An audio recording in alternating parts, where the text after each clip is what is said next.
All right, these chickens are about ready. I'll go ahead and take them out of the pit. Whoo, check that out. I did add my ribs to it about an hour ago. Let those start smoking.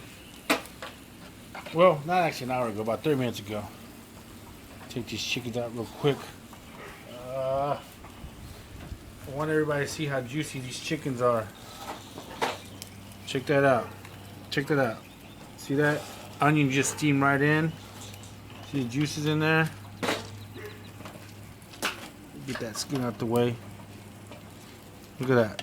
Woo-hoo! What I'm going to do is I'm going to let these rest. I'm going to wrap them up with foil. Look at that. Oh, man. Look at that. Look at that. Oh, these are like mini turkeys. Whoo, look at, check that out. That's about 2.5 hours smoking. Can't get any better than that. Now this is not Texas style barbecue. This is just something I put together. I treat it just like I treated my turkey. You know, again, butter, a little bit of onion inside, a little bit of herbs. I use garlic and parsley.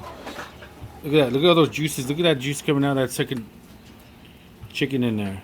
Look at that. Look at that pang. Look at that. That's what I'm talking about. Simple, easy, smoked for about 2.5 hours. Good eating. And I'll hit y'all back up as soon as I get these. Well, let's go back to your ribs a little bit. Put those chickens off to the side. I'm going to go ahead and move these ribs off to the side. I'm going to flip them. I did have to put them right directly over the coals, but that's okay. I put it on the bone side down anyway, so that's going to be fine. There's a little piece that I cut off of the ribs itself. That's to the side. We're going to let this smoke for a little bit. I'm thinking about 2.5 hours on these, maybe 3. You know, when I first made the first video and I said that we're going to have to come back in 30 minutes, I actually put the ribs on there, just get them going. Get a little late on me and I got a time crunch I got to deal with. So I'm going to put a little bit more wood chips in here.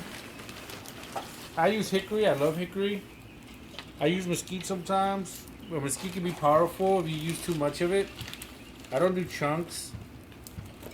What I do is I like to use little chips. What I found is when you use chunks, you can get too much over smoke, and then your meat get dark. Your meat doesn't have to be dark. If you regulate your wood correctly, it'll come out nice and red. When you use too much wood and you smoke too much, it's gonna get too dark, and I don't like that. I don't like dark meat. Well, I don't like my meat to get too dark. That's aside a little bit. Dripping pan still looking good. So I'm gonna cover this up. Put that piece in there. Cover this up. I did add some more baguettes when I first opened it. I didn't put that in the video, but I put some more baguettes 30 minutes ago when I made the first video. And what we're gonna do is we're gonna let this, smoke up for 2.5 hours, then we'll go from there. I'm gonna probably add the sausage maybe about an hour in. I'm not gonna make a video on that, but I'll go ahead and make a finishing video on the ribs and the barbecue and the sausage together, and the homemade barbecue sauce that I made. I make a strawberry barbecue sauce that's off the hook. So this is again Anadale Pit Brothers signing off. I'll hit y'all back up later.